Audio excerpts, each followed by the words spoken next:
inamin ng COMELEC na wala silang kakayahang ma-detect ang mga jamming device ng mga ibig manabotahe sa halalan.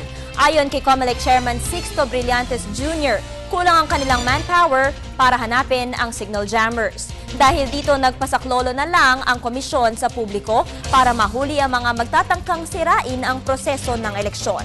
Para sa detalye, balitaan mo kami, Haji Kaamin. Sa unang tingin, aakalain mong isang ordinaryong gadget lamang ito na ginagamit sa cellphone o sa internet connection. Pero hindi mo alam, posibleng ito na ang manggugulo sa darating na halalan at sisira sa kinabukasan ng bayan. Ito ang tinatawag na signal jammers. Mabibili sa murang halaga, ngunit matindi ang parusang naghihintay para sa mga mahuhuling gumagamit o mayroon ng gadget na ito. At dahil halos 2 linggo na lamang at mag-e-eleksyon na, nagbabala na ang Department of Interior and Local Government at ang elections sa publiko na bantayan ang pagsulpot ng signal jammer, lalong-lalo na sa araw mismo ng eleksyon. Since our automated election will depend much on the transmission of results, for purposes of credibility ng eleksyon, kailangan mabantayan natin itong existence nito mga ito. Kasi kung ma-jam ho nila ang transmission, hindi ho namin sinasabi na hindi natin makukuha ang resulta, pero madedelay.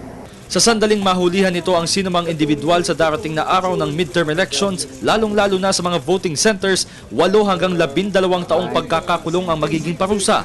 Ayon naman sa National Telecommunications Commission, may tuturing na smuggled ang signal jammers dahil hindi naman daw sila nagbibigay ng permit sa purchasing, importation at usage ng mga ito.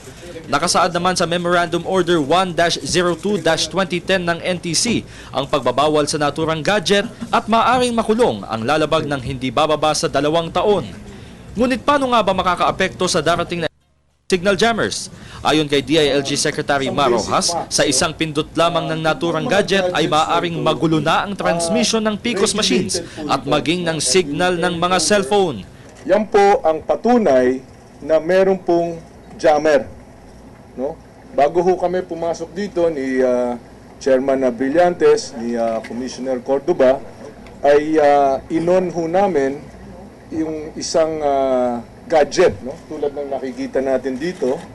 At yan po nagpapatunay, yan ang nagpapakita ng epekto ng jammer. Lahat po ng cellphone within a certain radius, pati na Wi-Fi, no? All electronic signals within a certain radius ay napapatay. Dahil dito makikipagtulungan na ang DILG sa Philippine National Police at NTC upang magsagawa ng operasyon upang masamsam ang mga nasabing gadget. Layunin ng COMELEC, DILG at iba pang katulong na ahensya na magkaroon ng malinis, maayos at eleksyon sa susunod na buwan. Para sa Telebisyon ng Bayan, Haji Kaamin.